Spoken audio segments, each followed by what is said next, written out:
welcome to vlog number 42. This is the vlog where I talk about Quarterly Stories, which is my graphic novel about faith and mental illness. It's a really personal story to me that I handwrite, hand letter, and hand ink with my hands. And so in this vlog, I'm just going to show a process video of me inking page 44 of Quarterly Stories. And I'm also going to read an email that I recently had with a college student for advice on how you even start a graphic novel, how do you know what to start with, how do you write your story, how do you get over fear and worries about how to even make those stories. And right now, our vlog is being co-hosted by Benjamin, my son. Okay, so in their email they said, I'm a student at, and I'm going to negate the college, I'm starting a graphic novel soon, and her teacher, who's a friend of mine, recommended that she talk to me for advice. Would it be okay if they asked a few questions? And I asked for a few more specifics. She said, first of all, I read Quarterly Stories and I loved it. I feel like I can relate to it a lot right now. What was the process of getting it started? How did you know the first page was going to act out? I'm still stuck on what my first scene should contain without overstuffing the audience with information. How far into planning do you go? And that was the question. So here was my answer. There are a few approaches you can take. I used to just gun it and write something as I went along.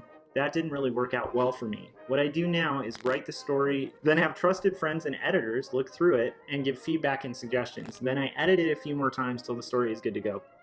So what I mean by that is I will occasionally, I'll write a script, like I write an actual full-out written script, just like you would write a screenplay.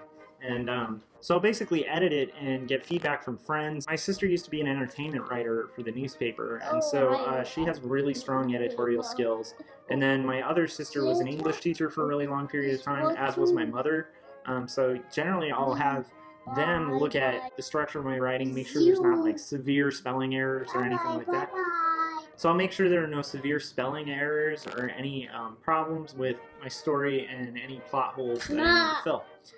I then make sure I have a clear plot outline with the different stages of my story. And by that I mean there are specific story arcs and structures that you can use. Generally what I'll use is kind of the standard hero's journey story. So, you know, I work out all the exposition, laying out the stakes and giving a reason for people to invest in your characters, usually on the first page. That would include conflict, rising action, climax, falling action, and resolution. That'll give me a clear direction to go and helps me edit out unnecessary stuff. So basically, within this process of working out my plot arc and getting editorial feedback from friends and colleagues, I'll then kind of start cutting the fat, as they call it. I think they call it that in writing, where you're basically taking out unessential stuff. That gives me a direction to go and helps me edit out unnecessary stuff. I then get to thumbnailing pages, breaking down my written plot into pages. So basically, the current Quarterly Stories plot is just like I said, like a script, where it will have, it has the chapters worked out, and I have the pages printed out, and then I basically block them out and note to myself where I can break down my written plot into pages. So about one page winds up being a few sentences to a paragraph of type. Then I'll rethink my thumbnails to try to avoid it just being plain grid paneling. So basically, if you just plotted out, say, like a storyline of a crazy little toddler, a little funny toddler, a crazy silly little toddler.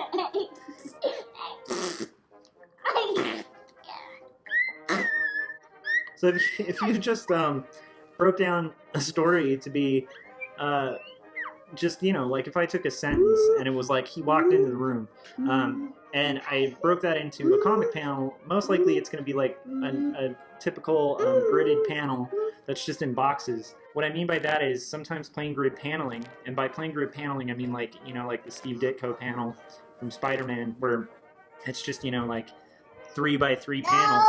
So basically, sometimes that can get across the emotion you want to convey, and sometimes that won't. It's like usually about a paragraph of type takes up an entire page of comics. So that means like a long script is going to be a much longer comic. And people who storyboard might be more familiar with that. Like a lot of words equal a lot of time in film.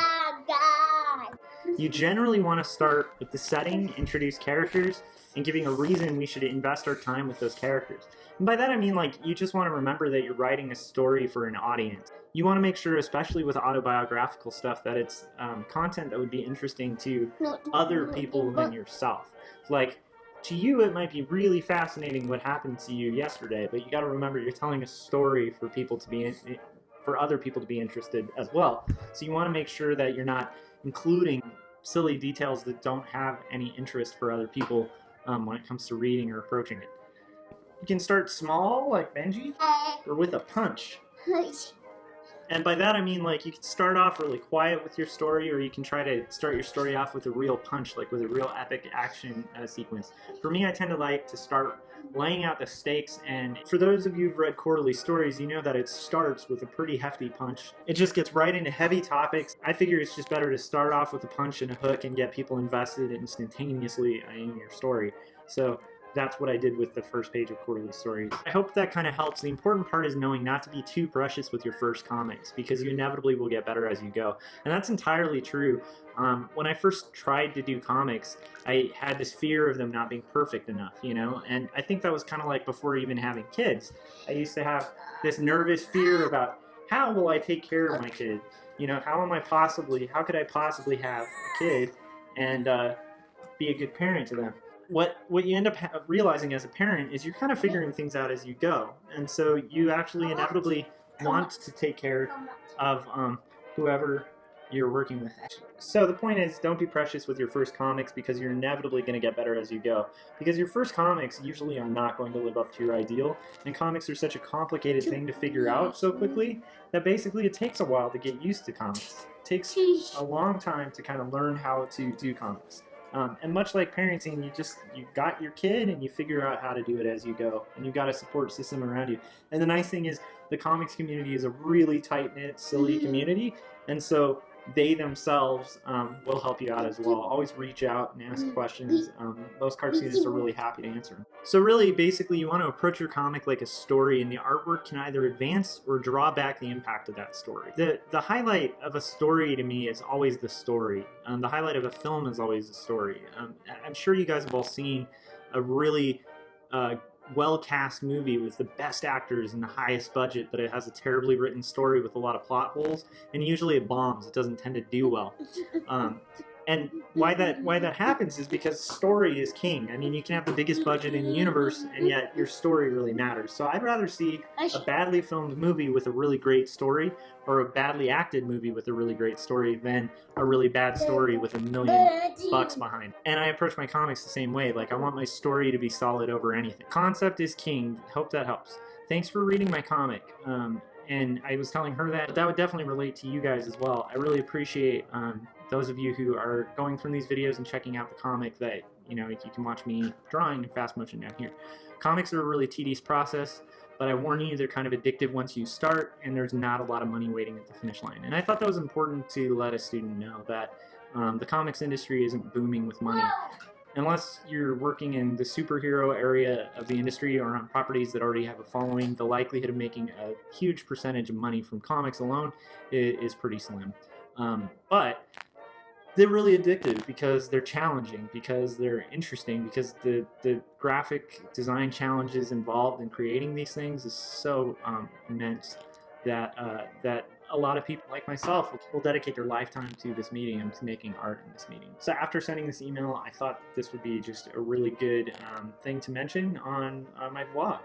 So I thought YouTube would find that interesting as well. Thanks to those of you who've liked, shared, commented, or subscribed to my YouTube channel. It really means a lot, and it helps me keep going on these things. All right, I got a toddler who wants to play, so I'm gonna head out of here, and I will see you guys next week. Thanks.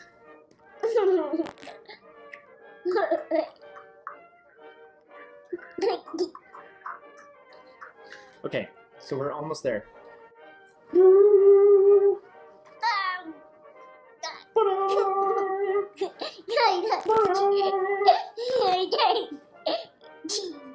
Okay. You can start small. High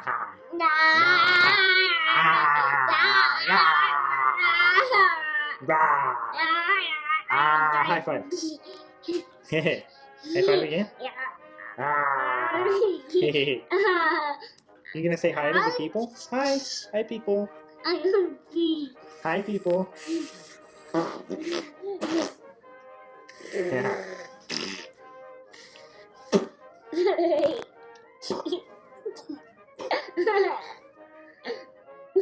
So, um,